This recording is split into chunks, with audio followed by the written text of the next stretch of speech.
Halo pemirsa Indramayu News, kembali lagi bersama saya Fasya Septa. Pemirsa Indramayu News, seorang remaja asal Bekasi yang sempat viral pada unggahan media sosial karena mengkritik kebijakan Gubernur Jawa Barat, akhirnya dipertemukan langsung dengan Deddy Mulyadi dalam sebuah forum terbuka yang berlangsung Sabtu sore, 27 April 2025, di kawasan Bantaran Kali, Bekasi. Dalam forum tersebut, mereka membahas masalah yang ramai dibicarakan soal penggusuran dan larangan wisuda.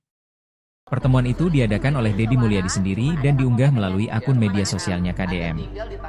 Dalam forum tersebut, gadis remaja yang sebelumnya mengkritik larangan wisuda dan penggusuran pemukiman warga terlihat terlibat dalam adu argumen sengit dengan Deddy Mulyadi, disaksikan puluhan warga yang juga terdampak penggusuran.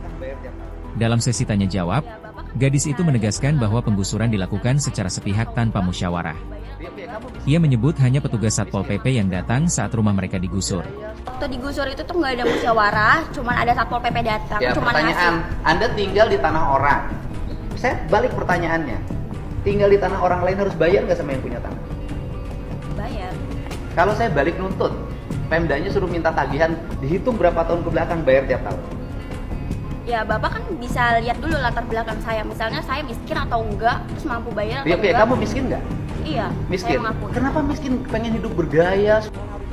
Deddy Mulyadi menanggapi dengan sebuah pertanyaan, apakah pantas warga tinggal di tanah negara tanpa izin?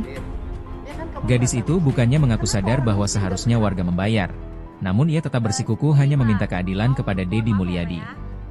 Suasana debat makin panas ketika Deddy Mulyadi menyinggung kebijakan larangan acara wisuda sekolah. Sang gadis menyuarakan keinginannya agar perpisahan tetap diadakan, meski ia dan keluarganya tinggal di atas tanah negara dan kehilangan tempat tinggal. Ia menilai kebijakan itu tidak adil bagi siswa yang ingin merayakan kelulusan.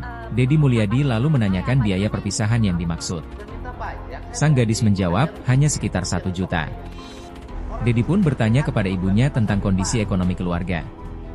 Si ibu menjawab bahwa ia adalah ibu rumah tangga dan suaminya hanya berdagang botol bekas. Meski demikian, sang ibu mengaku tetap ingin membayar biaya perpisahan demi memenuhi keinginan anaknya.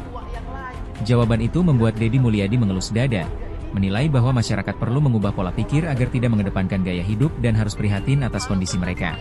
Forum berakhir dengan menanyakan pendapat dari warga sekitar. Deddy Mulyadi menanyakan apakah warga mendukung pelarangan wisuda dan menerima kompensasi penggusuran sebesar 10 juta rupiah dari program CSR Ban Jawa Barat. Mayoritas warga menyetujui kebijakan tersebut dan menyatakan dukungan pada keputusan pemerintah provinsi. Rekaman debat ini pun viral di media sosial dan memicu komentar pedas dari netizen. Banyak yang mengkritik gaya komunikasi remaja tersebut, menyebutnya gaya elit ekonomi sulit. Netizen juga menyoroti sikap keras kepala sang gadis yang dianggap tidak memahami kondisi ekonomi keluarganya. Dari tim liputan Indramayu News mengabarkan.